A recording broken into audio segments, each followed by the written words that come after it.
Hello and welcome to the Warframe tier list. Today I'll be going over Lavos, and there's a lot to talk about, so let's jump right in. So first things first is I chose to subsume over Lavos' second ability, Vile Rush, as Vile Rush is the only ability in Lavos' kit that doesn't make or break it.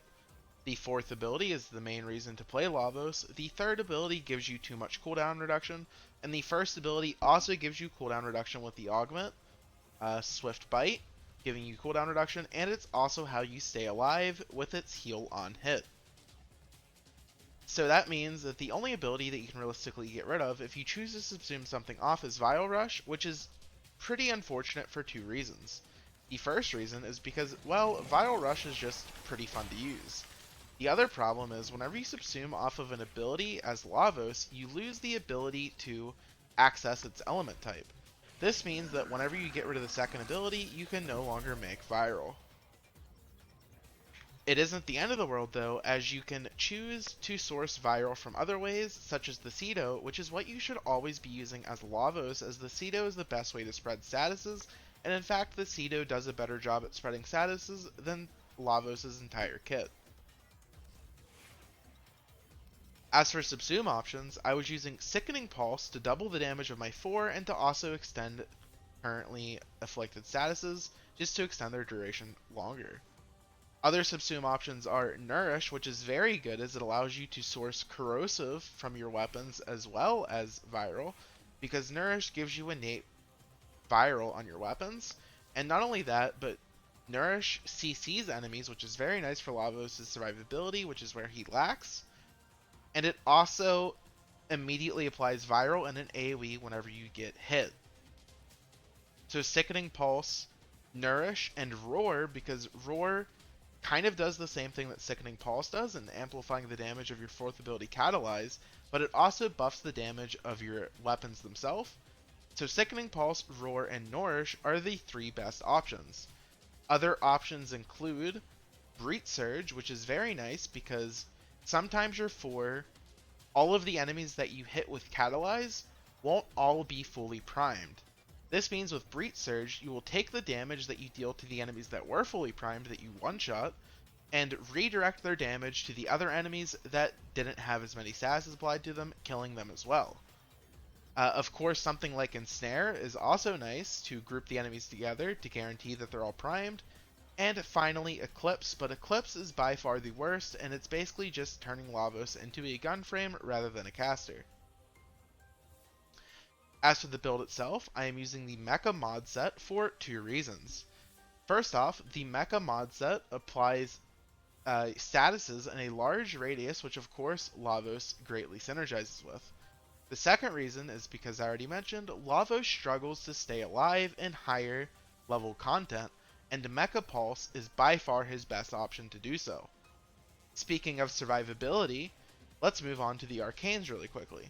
So, I am using Arcane Blessing and Arcane Guardian. Arcane Guardian can be flexed out for Arcane Ultimatum. The only problem with Arcane Ultimatum is you have to get a finisher kill to proc it. This isn't that bad, as something like the Zocti Prime guarantees a finisher setup, so it is very easy to keep up. You just have to sacrifice your secondary in favor of the Zocti Prime. And it does give more armor than Guardian, as Guardian gives 900 and Ultimatum gives 1200. If you aren't doing long content, I would suggest dropping Arcane Blessing, as you won't be able to stack it up fully anyway. If you're doing mid-duration content, like let's say 30 minutes for example, I would suggest keeping Arcane Blessing and getting rid of Guardian. If you're doing missions longer than 30 minutes to an hour, I would highly suggest running both, and of course, Ultimatum is a flex spot over Guardian. I'm running Streamline to increase the cooldown reduction I get from the third ability, Transmutation Probe, and also the cooldown reduction that you get from Swift Bite. Now, there is a flex mod here, as Stretch is not a necessity. You can drop Stretch and run anything you want here. An example would be Rolling Guard for more survivability, or something like running Constitution, and then dropping Streamline in favor of Fleeting Expertise. This makes it so you get even more cooldown reduction from Transmutation Probe and Ophidian Bite, and you still have positive duration. Another way that you can mod them is you can run the Umbral mods instead of the Archon mods, and you will get more survivability at the cost of some synergy and some damage. But this does work, and you will also have to Umbraforma him, unfortunately, and you will not be able to run the Archon mods as you just won't have the capacity, so you won't really be able to switch between them. As for the Exilus slot, there are 3 separate mods you can run in the Exilus slot. First, you can run Prime Sure-Footed if you do not like the inconsistency of his passive, as Lavos' passive does give you access to Prime Sure-Footed effect. The problem is this only has about an 80% uptime, so if you really don't like getting stunned, Prime Sure-Footed is a fine option. The 2 alternatives are Cunning Drift for the 15% additional range, and of course Speed Drift for the sprint speed and casting speed, both of which are very nice on Lavos. Now, as for the rest of the build, the primary is of course the Cedo, which I already touched on earlier, and the secondary is there are multiple options. You can run an Epitaph for priming or a Compressive for priming, or you can run a Nucor for DPS and priming, or you can just run a Latum or a Spore Lacer for full DPS. As for the melee, I was using my melee to kill Acolytes, but you can run whatever you want here. You can run a Praetos for the movement speed and parkour velocity, or you can run just anything to kill the Acolytes with, such as a Glaive Prime, a Zal with Exodia Contagion, or just a heavy attack Scythe like the Reaper Prime or Hate. As for the focus schools, I was using Madurai for the 40% ability strength, 30% physical damage for my weapons, and the 50% casting speed, which again is very important on Lavos. But 2 other options are Unero for the 200 armor, Poise so you will always have Prime Sure-Footed, and Caustic Strike for easy access to an armor strip at will. Last but not least is Vazarin, as all of Vazarin actually works very well with Lavos. Even Guardian Shell and Guardian Break are very nice on Lavos. Void Snare is extremely useful as Lavos again synergizes very nicely with grouping tools. And then obviously Protective Sling just gives you 5 seconds of invincibility and heals you. The other 2 focus schools are just never worth running on Lavos, as obviously Zenric's whole shtick is giving you energy, which Lavos doesn't have, and Naramon is kind of just bad. Last but not least, of course, it is not a Panzer as you are running the Mecha set. So I was using a Roxa Kubrau, using the Mecha mods of course, Link Health, Link Armor, and Pack Leader to keep it alive.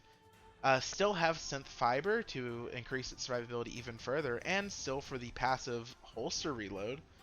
Most importantly though, I was running Protect to reset my shield gate on Lavos. The Kubrau spams this, and this greatly increases your survivability. This is not to be overlooked.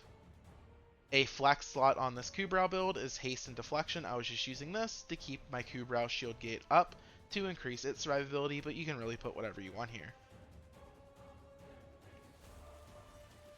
Now moving on to the rankings, but discussing Lavos in relation to 4 separate topics. Firstly is KPM, secondly survivability, thirdly is viability, and finally how fun he is to play. All this data is sampled from a 1-hour solo Steel Path bot run with no Spectres, on-call, and of course no Archon shards. Now let's begin with the first topic, Lavos' KPM. So Lavos' KPM is decent. I think in this run I got roughly 95-ish KPM.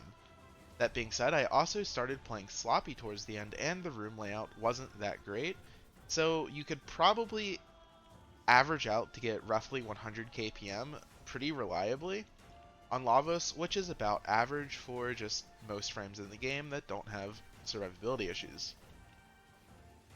That being said, his KPM does have some issues in the sense that for his kit to actually deal damage, you have to prime the enemies. And if you're going to prime, not only do you have to prime the enemies, it's not like, oh, once you're getting into like level 5, 600, 1000, etc., you have to prime the enemies. No, with Lavos, you have to prime the enemies from like level 50, because your 4 just doesn't do enough damage unless they're primed.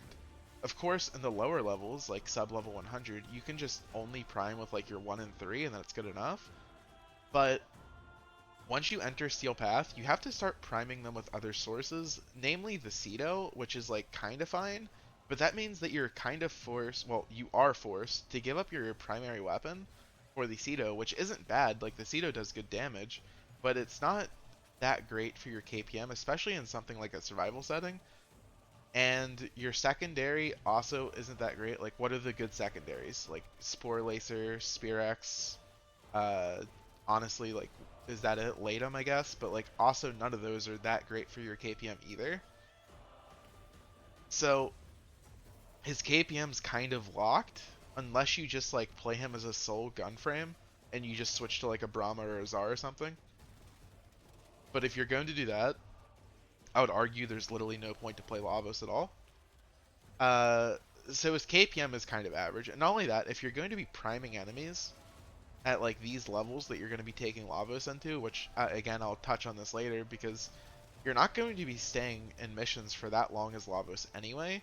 Like the longest you'll be into a mission as Lavos is like, I don't know, until they're like level 4 to 500 at the absolute most. And at that point, if you're priming all of the enemies anyway, you could just shoot them with any gun in the game and they would just die at that level. So like his abilities dealing enough damage to kill the enemies at these levels isn't really that impressive, especially with how much setup they require. That all being said, I will give him a B KPM, which is pretty respectable. It's about average. Now it's also, not only that, his KPM, again, is the least relevant ranking of the four, and I will touch on that now that we're moving on to the second topic, his survivability. So, Lavos' survivability is just outright bad. That, that being said, you remedy this by running the mecha set, which does happen to synergize with this kit. If the mecha set didn't synergize with this kit, I would hold him having to run it to stay alive against him far more than I'm going to. But the only way that Lavos can stay alive is through using the mecha set, which gives him like a 1000% armor multiplier throughout the mission, giving him like 5000 armor for like 80-ish% of the mission. The last 20% of the mission is why you need to run Arcane Guardian. Even with Arcane Guardian, there was a moment when my mecha set was down, and a Corrupted Moa and a Bombard were both shooting me and nothing else really was. The Bombard shot me and broke my shield, but then the Bombard got CC'd. The Moa then almost 100 to owed me in less than a second because all I had was Arcane Guardian. Lavos is absolutely terrible for staying alive outside of running the mecha set and like 27 different defensive mods. That being said, again, at least the mecha mod, the mecha set, synergizes well with his kit, so it's not the end of the world. Since his survivability is so low and you can't rely on something like shield gating, means that you're kind of capped in the content that you're going to do up until like level 500-ish, unless you go out of your way to use Vazern. But if your Warframe can also only stay alive through the use of Vazern, that's like an automatic F survivability, which I have mentioned before in other videos. Like, if the only way you can stay alive is Vazern, it's just like instant F. But Lavos can thankfully at least stay alive due to his high base stats and through the mecha set Guardian and Blessing to do like decently high level content, so I will give him a C+ rank for his survivability. Now moving on to the third topic, his viability, and he suffers here as well. See, are you really going to be playing Lavos? Well, okay. Is Lavos good at running through like a capture, rescue, and exterminate, etc., etc.? And the answer is just no. He's arguably one of the worst frames in the game for just running through quick missions like that. Because again, if you're, say it's a fissure and you have to get kills, like if you have to do all of this setup to kill enemies that are only like level 50 or 60, it's like it just isn't good. And he doesn't really have any like he doesn't have any speed buffs or anything like that to at least get to the extraction quicker. He doesn't have like super high sprint speed, so it's like not great for everyday missions. He doesn't do anything for like defense missions or excavation missions, etc., etc. And in survival, he's like survival is his best case scenario, and even there, it's like he's just okay at it. And he also struggles in a group because he requires all of the setup, what can happen is like while you're sitting there priming the enemies, resetting your cooldowns, somebody just walks up and shoots the enemies that you're priming to kill with your 4. Uh, a lot. What happens a lot is like you're trying to group up enemies through the use of like Magus Anomaly, or you just find a cluster of enemies and you're about to like use your 1 to get cooldown reduction, or you're about to throw out your 3 to get cooldown reduction, and somebody on your team just runs by and shoots them, and then you just whiff. Or you only hit like 3 enemies because they killed half of them. It's like, I don't know. He really just isn't an amazing Warframe to use, and he suffers a lot in most mission types. Again, the only place that he's truly okay at is survival, and everywhere else he is pretty like mediocre.